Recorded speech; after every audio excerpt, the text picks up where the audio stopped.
See, good evening, guys. Good evening.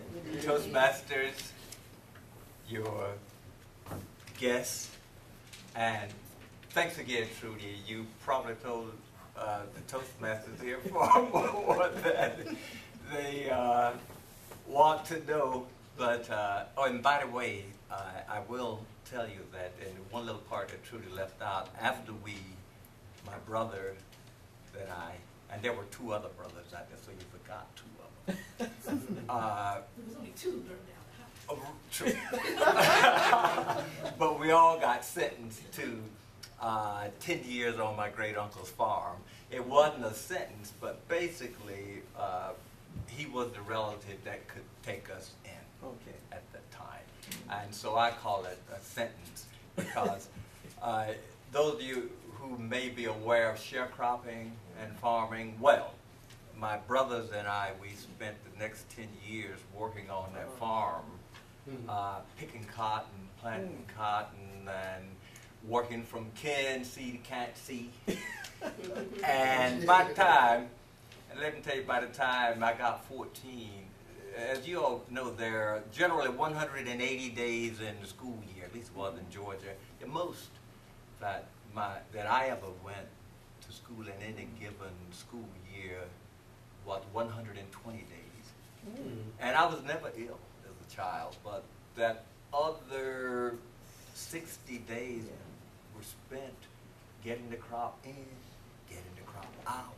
So by the time I was 14, I realized that, you know, kiddo, you in the driver's seat of this thing, unless you want to be yassering and nossering the rest of your life, then you better pick up your bed and walk. You better get out of here. So at 14, I left that farm and walked across the county, which was about 15 miles, to my father's home. And he was away with my stepmother. This was my father's fourth marriage, by the end. So she welcomed me in, and I never missed another day of school. And I graduated, you know, right on time at 17. And of course, that taught me one thing, that, you know, whether you're 4 or whether you're 14, that you're kind of in the driver's seat of your life as much as we can be. Mama might have it, Papa might have it, but it all comes down to the person that's in the driver's seat. And I've been kind of, you know, I guess it started when I was 4 when I struck that match, so I think, because I, you know, striking matches ever since. But anyway, Trudy, when she said to me, well, Russ, you know, I enjoyed your singing. Of course, Trudy and I go back about 20 years, and I must say that I met Trudy first with the Reservoir Hill Improvement Council that we both were board members of. And so, and of course, when you struggle and wrestle with as many issues as a community like Reservoir Hill dealt with and still deal with, you learn to kind of trust the people that you work closely with.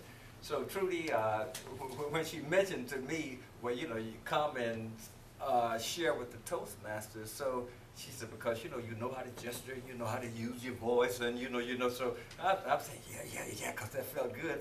And of course, and as I got closer to the day, I said, my God, what on earth have I done? I'm no speaker.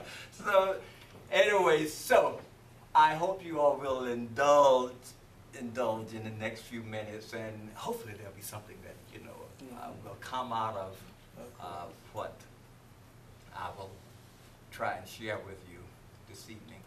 And so I kind of titled my brief topic is to use everything that you got. Everything that you got. You know, because you were not born with it. God didn't give it to you to sit there and rust out. So, and I really do believe that applies to if you're singing, if you're taking a picture, if you are speaking, cooking, gardening, use it all. And you will begin to find that one thing feeds the next.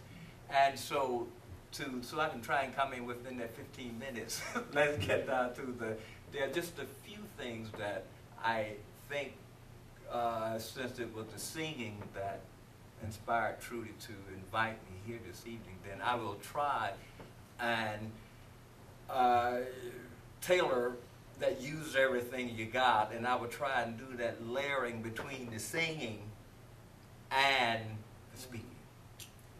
Okay, so one, I brought a microphone along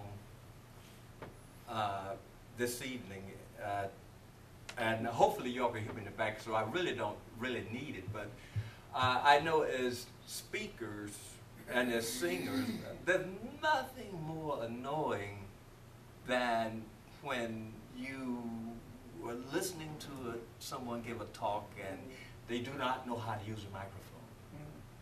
You know, either they have it too close so that it's muffled, or they do not have it close enough, or it's getting feedback. So, and fifth, in a room this size, most of the time you will not have to use a microphone if you know how to use your voice. But then if you're in a larger auditorium, then there will be times when you might be doing that competition that you mentioned that's coming up, where you may need to use a microphone. So get in the habit of using one.